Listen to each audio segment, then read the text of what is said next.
साथियों, मैं और सेवा दल के हमारे राष्ट्रीय अध्यक्ष सम्माननीय लालजी भाई देसाई गुजरात में भाजपा की सरकार और उनके पसंदीदा चहीते भ्रष्ट अफसरों की मिलीभगत के कारण ब्रिज कोलैप्स से लेके दूसरी जो दुर्घटनाएं पिछले कुछ सालों में हुई है उसके बारे में कुछ बात आपके बीच में रखना चाहते हैं।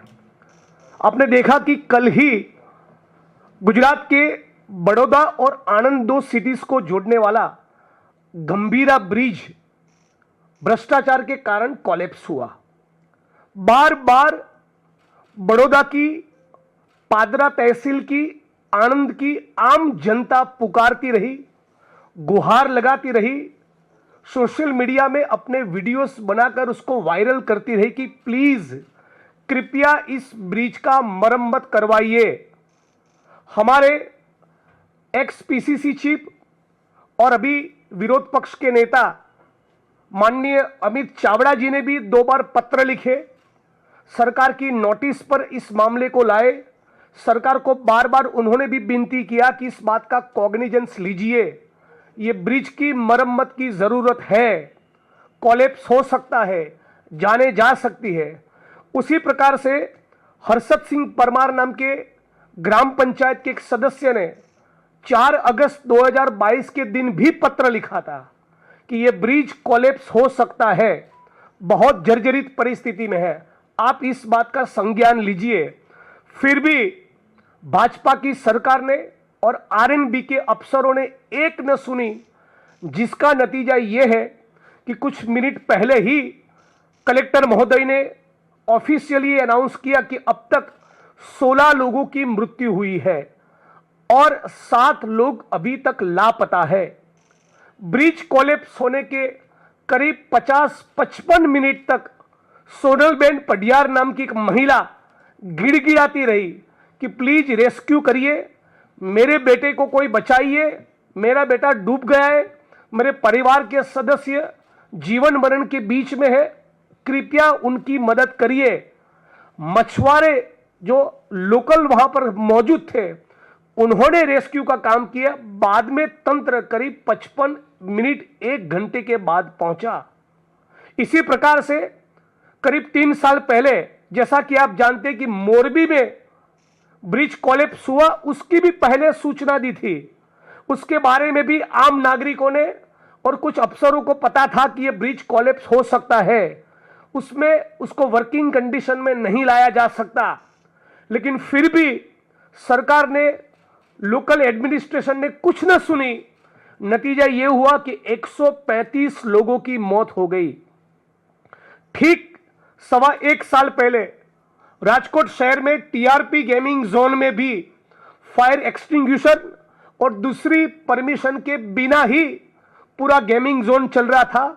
राजकोट की आम जनता, कुछ सीनियर सिटीजन्स ने भी सरकारी तंत्र की नोटिस पर इस बात को लाए थे कि प्लीज संज्ञान लीजिए, यहां कोई दुर्घटना हो सकती है।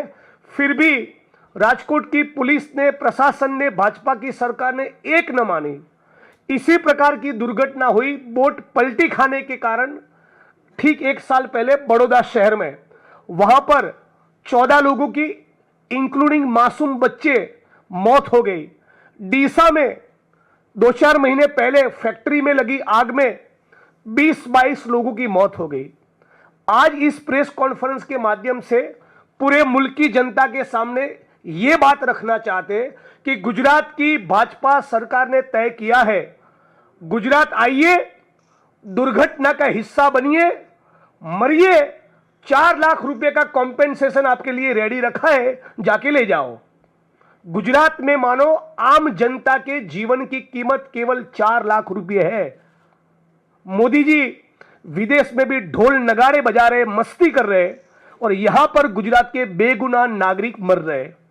यहां तक कि जिन कॉन्ट्रैक्टर्स को, जिन कंपनियों को बकायदा ऑफिशियली ब्लैकलिस्ट किया गया, वो यदि भाजपा के कार्यालय कमलम में जाकर एक तगड़ा चंदा चुनाव के वक्त दे आते हैं, तो दोबारा इन्हीं कंपनियों को जो ब्लैकलिस्ट हुई है, जिनके भ्रष्टाचार के कारण इस प्रकार की वारदातें हुई है, उनको दोबारा प्रोजेक्ट्स मिलते हैं। मतलब कि आप मरते रहो, हमारे पेट का पानी नहीं हिलेगा, इस प्रकार का गुजरात की भाजपा सरकार का रवैया है। और कम से कम 16 वारदातें ब्रिज कोलैप्स की पिछले 4 सवा साल के दौरान हुई है।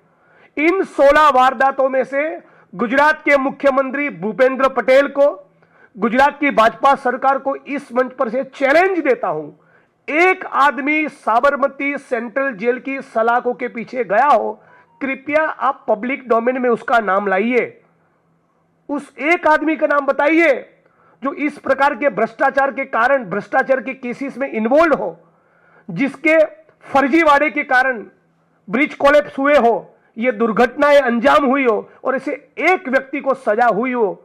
इन 16 में से एक भी मामला ऐसा नहीं है। तो आज हम लोग इस प्लेटफॉर्म से मांग करते हैं कि न केवल हाल में जो घटना हुई, बड़ौदा आनंद को जो गंभीरा ब्रिज जोड़ता था, वो जो ब्रिज कल कोलैप्स हुआ, केवल वो नहीं, ये 16 ब्रिज जो कोलैप्स हुए, इन 16 के 16 मामलों में जिसकी इंटेग्रिटी पर सवाल न हो, आज भी जिसका ईमान थोड़ा बहुत कायम है, ऐसे 4-5 अफसरों की एसआईटी का गठन हो और उनको जांच दी जाए।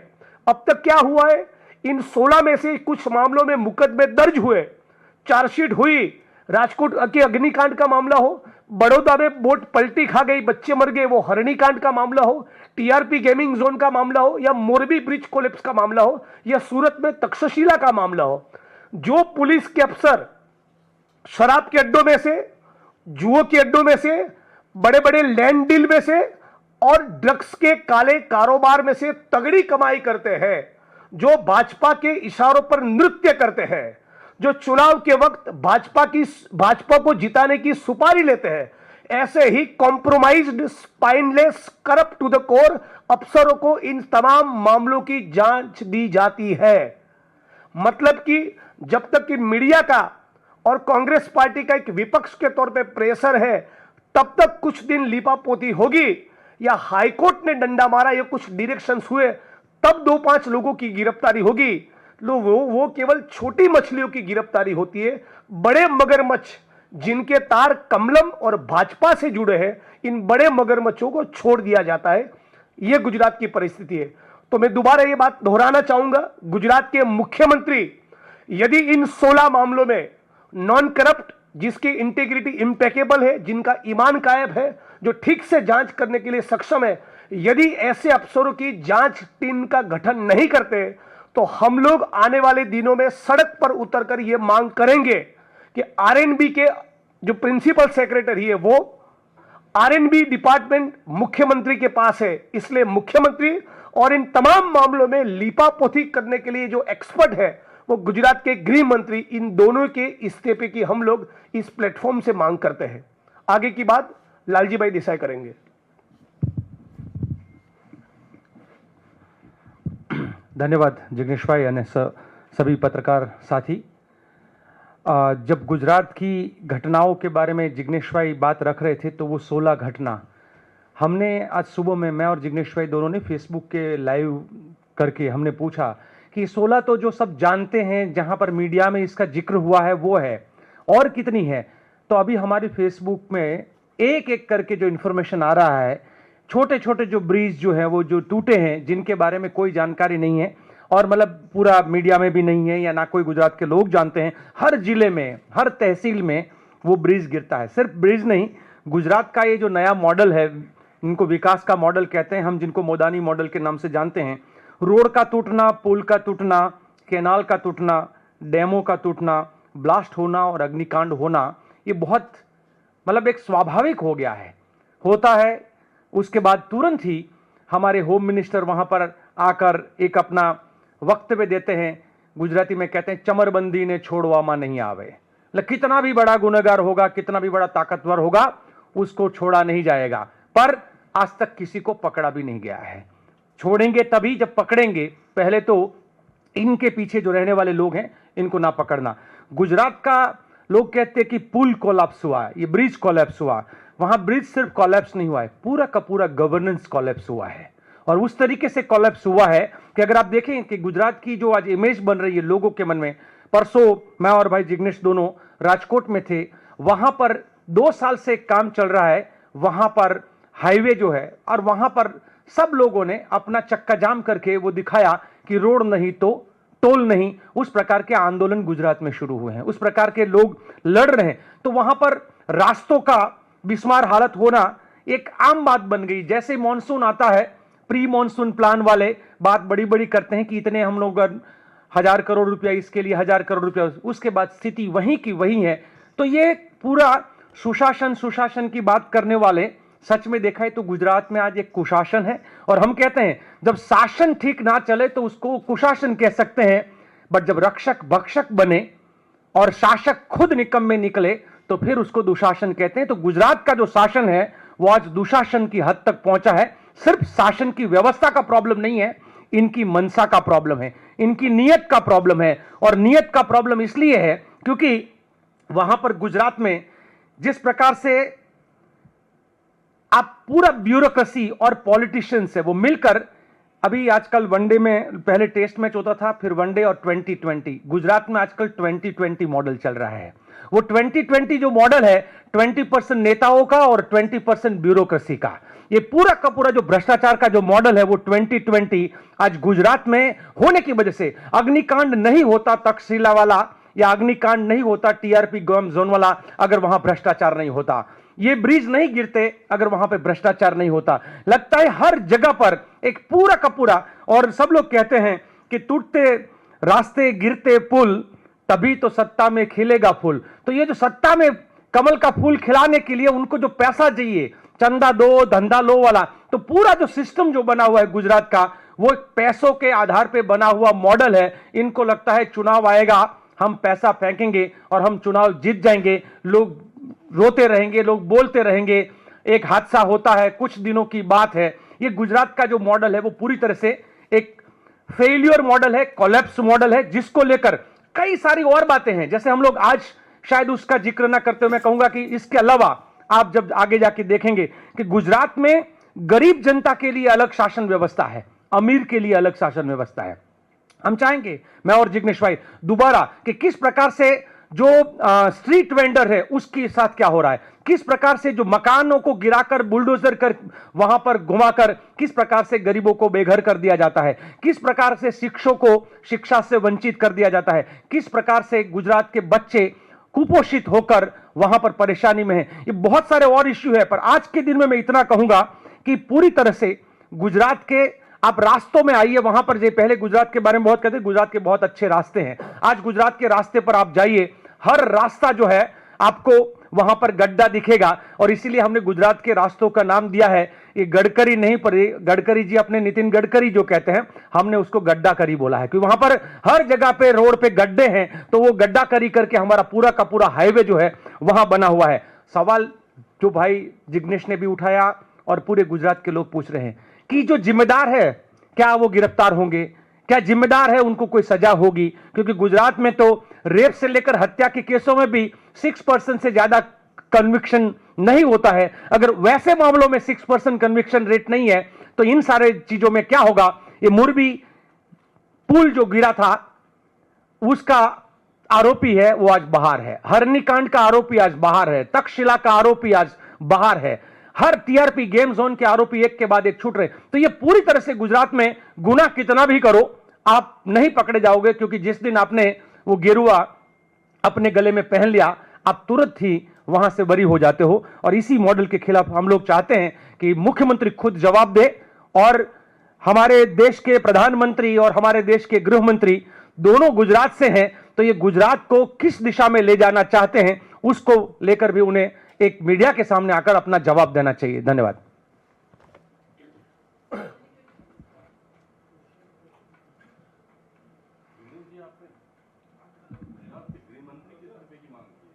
बिल्कुल, क्योंकि इन सारे मामलों में जो लिपापोती है वो तो वही करते हैं।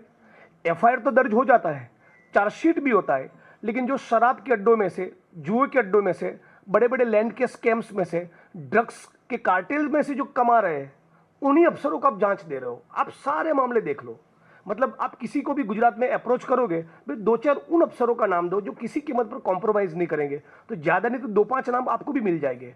इनकी लगातार विपक्ष के तौर पे हम लोग डिमांड करते सिविल राइट्स ग्रुप डिमांड करते हैं, लेकिन ऐसे एक भी अफसर को, एक भी ट्रेजेडी में, एक भी ब्रिज कोलैप्स के मामले में जांच नहीं ही देते। मतलब कि डे वन, पहले दिन से यह तय होना है, तय हो चुका होता है कि लिपापोती होगी, मीडिया का प्रेशर है, विपक्ष का प्रेशर है, तब तक छोटी मछलियों की गिरफ्तारी होगी, बड़े मगरमच्छों को छोड़ दिया जाएगा। और मोदी जी भी इन प्रकार के मामले में आते हैं।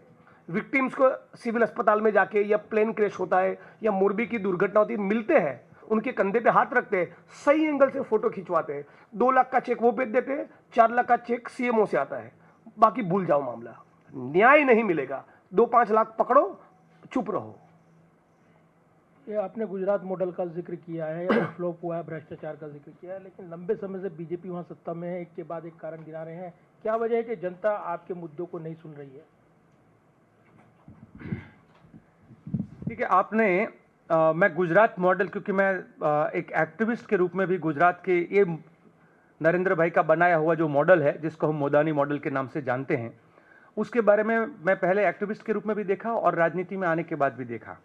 आप कुछ घटनाओं को अगर आप देखेंगे तो पता चलेगा कि चुनाव से पहले गोधरा कांड होता है, चुनाव से पहले दूसरे 5 साल के बाद चुनाव से पहले अक्षरधाम होता है, चुनाव से जस्ट पहले इनोसेंट का एनकाउंटर्स होता है, चुनाव से पहले बहुत सारी घटनाएं होती है। हर चुनाव से 6 महीने, 3 महीने या 7 महीने पहले ये गुजरात में हमेशा ही एक पोलराइजेशन के माध्यम से इन लोगों ने, गुजरात का पावर स्ट्रक्चर क्या है, गुजरात में भारतीय जनता पार्टी जो बार बार जीत कर आती है, उसके पीछे का जो कारण है, हम लोग कहते हैं हम सिर्फ संघ के खिलाफ नहीं लड़ रहे हैं, हम सिर्फ भाजपा के खिलाफ नहीं लड़ रहे हैं, हम पूरे के पूरे जो मशीनरी है, सरकारी इंस्टीट्यूशंस है, वो सारे के सारे मशीनरी के खिलाफ भी हम लोग लड़ रहे हैं। उसी के साथ साथ हमारे गुजरात के हो या पूरे देश के हो, जो बड़े 5 पावर स्ट्रक्चर हैं, वो पांचों पावर स्ट्रक्चर चाहते हैं, क्योंकि खास करके जो हम लोग जिसको पूंजीवादी स्ट्रक्चर कहते हैं, कि वहां के बड़े बड़े उद्योगपति चाहते हैं भाजपा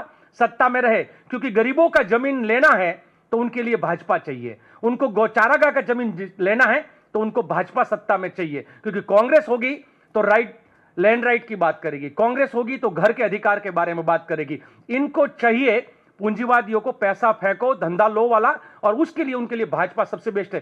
सो पैसों के बलबूते पर, मशीनरी जो पूरी सरकारी है उसके बलबूते पर, वहां तक का डेटा सबको सामने है कि वहां पे हर पुलिस ऑफिसर को एक टारगेट दिया जाता है कि तुम अपने इलाके में से कितना वोटिंग कहां कम करवाओगे और कितने लोगों को पकड़ के गिरफ्तार करोगे और कितना वोटिंग ज्यादा। तो ये भारतीय जनता पार्टी का वहां का जो सत्ता का मॉडल है, देखिए आज भी गुजरात के 50% से ज्यादा लोग भाजपा के खिलाफ वोट करते हैं। भाजपा एक बहुत बड़ी साजिश के तहत लगातार सत्ता में आने के लिए पोलराइजेशन, पावर और पैसे का इस्तेमाल करके ये पूरा चुनाव जीत रही है। आने वाले समय में मैं इतना ही कहूंगा कि हम लोग जिस तरीके से भाई जिग्नेश भाई, मैं और वहां पे पाल भाई और सारे लोग कांग्रेस के जो लड़ रहे हैं, हम लोग कहते हैं कि हम सिर्फ चुनाव जीतने अब नहीं निकलेंगे, हम लोगों का दिल जीतने निकलेंगे। दिल जीतेंगे तो हम चुनाव जीतेंगे। और अभी जो है हम लोग रास्तों पर इसीलिए लगातार रहते हैं जनता के बीच, क्योंकि जनता के जो सवाल है उस सवालों को लेकर हमने लड़ना वहां पर तेजी से शुरू किया है।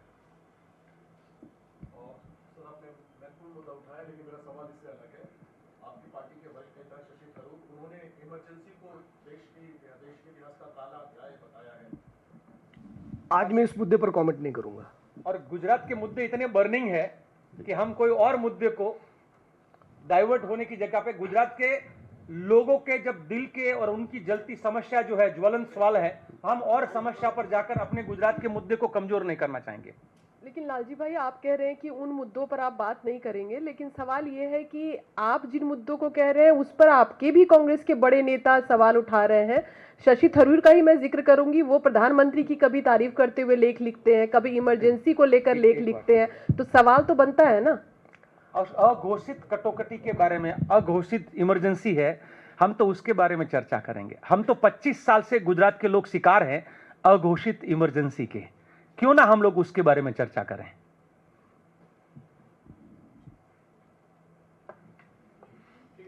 Thank you.